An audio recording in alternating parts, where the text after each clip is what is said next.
দ্বিতীয় পর্যায়ে ভিডিও নং 4 শুরু করছি। ভিডিও নং আপনাদেরকে পদ্মার যে জেলেদের মাছ ধরার নৌকা, সেই নৌকাগুলো দেখাবো। এই যে একটা নৌকা ছেড়ে যাচ্ছে, চরের দিকে যাচ্ছে, আর এই যে আরও কিন্তু অনেক নৌকা এখানে পাক করা আছে। আমি এই নৌকার এখান থেকে পানি জমে গেছে, ওখানে তো যেতেই পারছি না, আমাকে একটু ঘুরে যেতে হবে।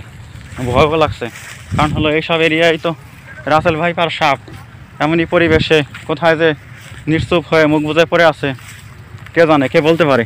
এই যে আমি হাতে একটা লাঠি নিয়ে নিচ্ছি, আমি এই লাঠি দিয়ে একটু আঘাত করে করে সতর্ক করে করে আমি যাচ্ছি। আবার কখন কোত্থেকে যে সাপে আক্রমণ করবে বলার কোনো উপায়ই নেই। এই যে পা ভিজে গেল পানিতে, আসতে গিয়ে নিচে দেখি পানি। তো বন্ধুরা, আমি সামনে যাচ্ছি। এই যে পাশে একেবারে ঘন সুন্দরবনের একটা অংশের মতো মনে হচ্ছে, এতগুলো গাছ, আকাশি গাছ মনে হইতেছে, একটা বনের সৃষ্টি করেছে। আর মেঘের ঘন ঘটা, আমি যে কখন বৃষ্টির কবলে পড়বো আমি বুঝতেই পারছি না। আমি তো ছাতা নিয়েও আসিনি। পদ্মা পাড়ে আসলে বন্ধুরা বর্ষার সিজন শুরু হয়ে গেছে, অবশ্যই ছাতা নিয়ে আসবেন। আর এটা দেখলেন আমি লাঠি আনিনি, একটা লাঠি ভাগ্যক্রমে পেয়েছিলাম বলে আমি সেটা হাতে উঁচু করে সাপ তাড়ানোর জন্য উঁচু করে ধরতে পেরেছি। আর আপনারা কিন্তু লাঠি এবং ছাতা অবশ্যই নিয়ে আসবেন। এখন কিন্তু অনেক বিপজ্জনক সময় চলছে, কাজেই এই ভুলটা কিন্তু আপনারা বন্ধুরা করবেন না।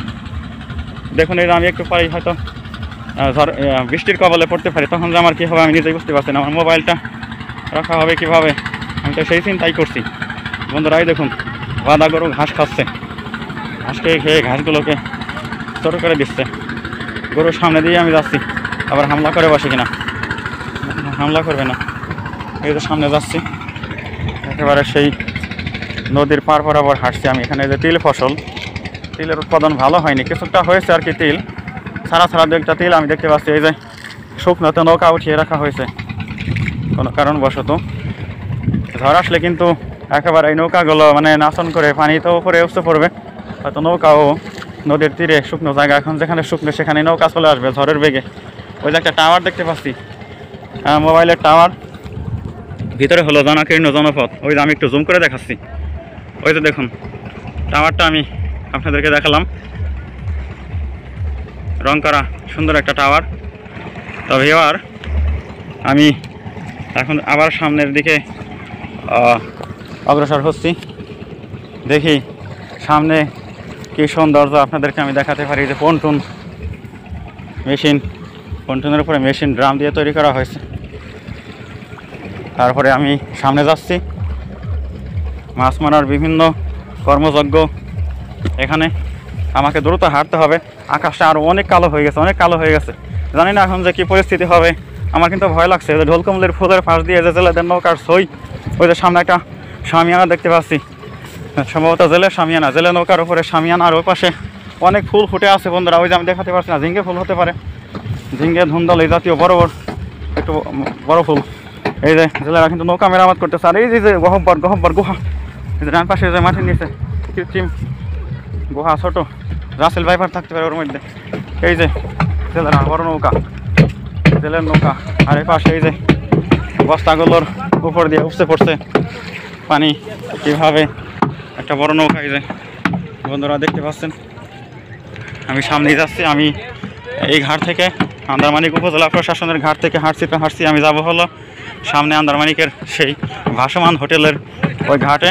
এখানে কিন্তু সরকারি বাঁধানো কোনো রাস্তা না, নদীর পাড় দিয়ে কিন্তু মানুষ তার সুবিধা মতো রাস্তা তৈরি করে নিয়েছে। সেই তৈরি করা রাস্তায় কিন্তু মানুষজন তাদের সব কিছু করার জন্য হাঁটা চলাফেরা করে। এই যেখানে নদীর পাড়ে ঢেঁড়স ক্ষেত, কী সুন্দর কী সুন্দর বড় একটা ঢেঁড়স ক্ষেত দেখতে পাচ্ছি নদীর পাড়ে। আমি সামনেই যাচ্ছি, এখানে কিন্তু অনেক নৌকা ডাঙ্গা উঠিয়ে রাখা হয়েছে, অনেক নৌকা, জেলেদের নৌকা। এগুলো দোয়ারি, ওই যে দোয়ালি, নেটের দোয়ারি। তারপরে নৌকাগুলো কি সুন্দর আলকাতরা মারা হয়েছে। এ পাশে ছেলেরা যে গোসল করছে। ও পাশে দেখতে পাচ্ছি আমি সামনে বাড়িঘর, জনপদ, তার ফাঁক দিয়ে আমি কালো মেঘ, কুচকুচে মেঘ দেখতে পাচ্ছি। একটু পরেই হয়তো ঢল বসান দেবে। আর সেই ঢল থেকে বাঁচার জন্য ছাতা যে কত প্রয়োজন, আমার একটু ভুল হয়ে গেছে। এই যে কৃষি কর্মযজ্ঞ, এখানে তিল ফসল প্রসেসিং শেষে এই যে রোদে শুকাতে দেওয়া হয়েছিল। এখন বৃষ্টি, আগাম পূর্বাভাসে বৃষ্টির সাধনে কিন্তু এই ফসলগুলোকে আবার সংগ্রহ করে এখান থেকে বৃষ্টির হাত থেকে রক্ষার জন্য নিয়ে যাওয়া হচ্ছে।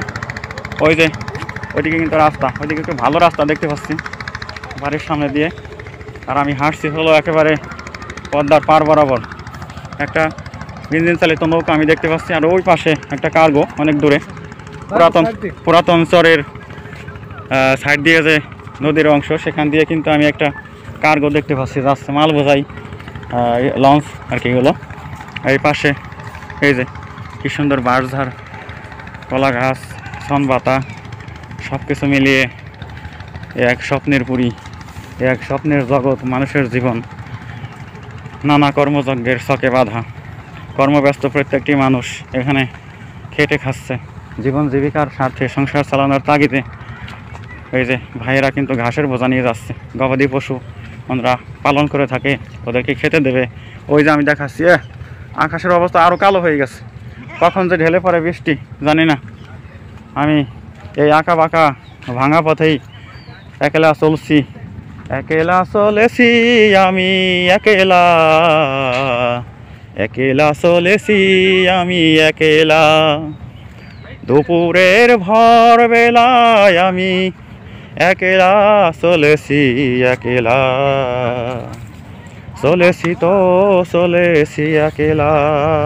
হ্যাঁ, এই পথ দিয়ে একটু ভর দুপুরের এই মাঝারি গরমের পরিবেশে হাঁটতে হাঁটতে ক্লান্তি বেশি আসে না, আরও বরং গান এসে যায়।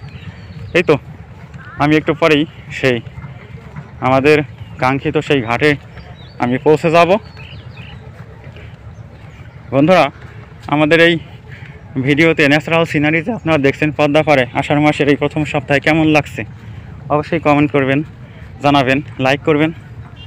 আর এখানে আমি এখন একটা বাজনা শুনতে পাচ্ছি, বাদ্য বাজনা নয় বন্ধুরা, আকাশে মেঘের গুরুম গুরুম বাজনা আমি শুনতে পাচ্ছি। মানুষজন বসে আছে এখানে ওখানে, যারা দর্শনার্থী তারা উপভোগ করছে পদ্মা পাড়ের এই নৈসর্গিকতা। এই নৈসর্গিকতার মধ্যে স্বপ্ন আঁকা সৌন্দর্য বিস্তৃত হয়। প্রতিটা গাছপালা থেকে, প্রতিটা গুল্ম থেকে মানুষের কথাবার্তা, ভাষা, নদীর ছলাৎ ছলাৎ পানির শব্দ, জেলের জাল ফেলার ঝাপঝাপ ঝুপঝুপ শব্দ, এই সব কিছু থেকে যে সুর ঝঙ্কার তৈরি হয় তা কিন্তু পর্যটকের মনে এক দারুণ সুন্দর সুরময়তা, সুর এনে দিতে পারে। মানুষজন অলস দুপুরে বসে বসে সময় কাটাচ্ছে অনেকেই এখানে ওখানে, আর যারা কর্মব্যস্ত তারা তো কর্মক্লান্তিতে ঘর্মাক্ত হয়ে যাচ্ছে। আজকে অবশ্য গরম বেশি না, গরম একটু কম, তারপরেও কিন্তু বেশ গরম। আমি বুঝতে পারছি মানে গরমটা আরও একটু তীব্র হয়ে উঠছে। একেবারে ঢল, আষাঢ়া ঢল যাকে বলে, আষাঢ়ে বাদল নামে নদী ভরো ভরো, দুকুল ছাপিয়া ওঠে ধারা খরতর। গরুগুলো গোহালে আনার তাড়না সবার মধ্যে তখন দেখা যায়। সেই আষাঢ় মাসের প্রাকৃতিক সৌন্দর্য দেখানোর জন্যই আমি আজকে হাজির হয়েছি পদ্মা পাড়ের ঘাটে। পদ্মা, মেঘনা, রূপসা, সুরমা, কর্ণফুলী, ধলেশ্বরী চিরকাল আবহমান কাল থেকেই এই নদীগুলো বাঙালির জীবনে সজীবতা এনে দিয়েছে, মোহময়তা এনে দিয়েছে। আর এই যে সৌন্দর্য উপভোগ করছি, এই যে সৌন্দর্য আমি উপভোগ করছি, তার অংশীদার আপনাদেরকেও আমি এই ভিডিওর মাধ্যমে করছি। আপনারা ভালো থাকবেন, সুস্থ থাকবেন। এ পর্যায়ে আমি এই ভিডিওর চতুর্থ পার্ট ক্লোজ করে দিচ্ছি। লাইক করবেন, কমেন্ট করবেন, পরবর্তী পার্ট পাওয়ার জন্য অপেক্ষায় থাকুন। ধন্যবাদ।